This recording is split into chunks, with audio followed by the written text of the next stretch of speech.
እጄ እንዴት እንደሆነ አላቅም። ጓንት ከእጄ አይወልቅም።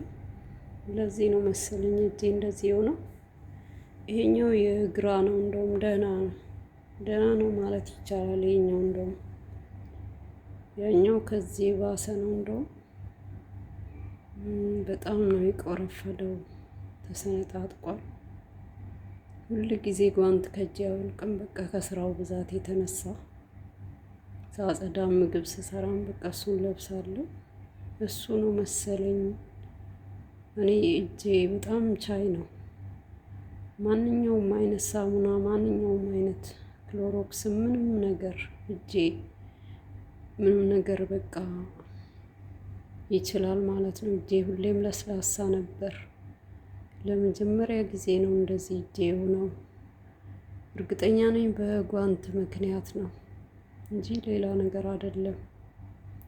ለምን ሁል ጊዜ ዘወትር በቃ እንደው አንዳንዴ ነው እንጂ በአጋጣሚ ከእጅ የሚወልቀው፣ ከእጅ አይወልቅም ጓንት ሁል ጊዜ።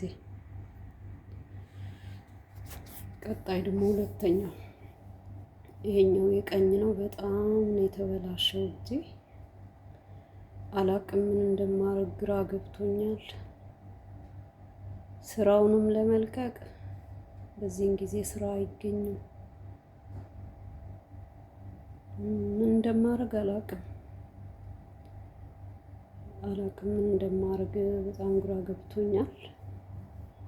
ያው ምንም መድኃኒትም አልገዛውም። እስቲ የሆነ ክሬም እገዛለሁ።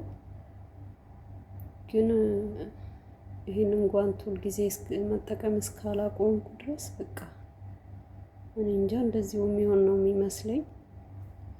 ስራውን መልቀቅ ነበረብኝ፣ ግን ከባድ ጊዜ ነው። በዚህን ጊዜ ስራ አይገኝም።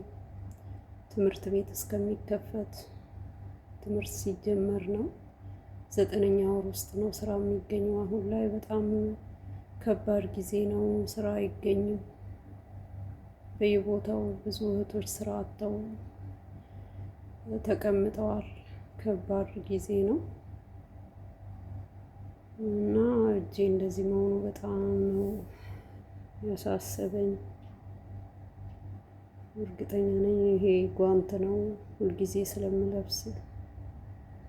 አለርጂክ ደግሞ አያሳክከኝም። ትንሽ የሆነ በቃ ያመኛል። ለምን ተጨማዷል ስለቆረፈደ፣ ለዛ ነው እንጂ ምንም በቃ ማሳከክ ነገር ምንም ነገር በቃ የሆነ ይጨመድደኛል በቃ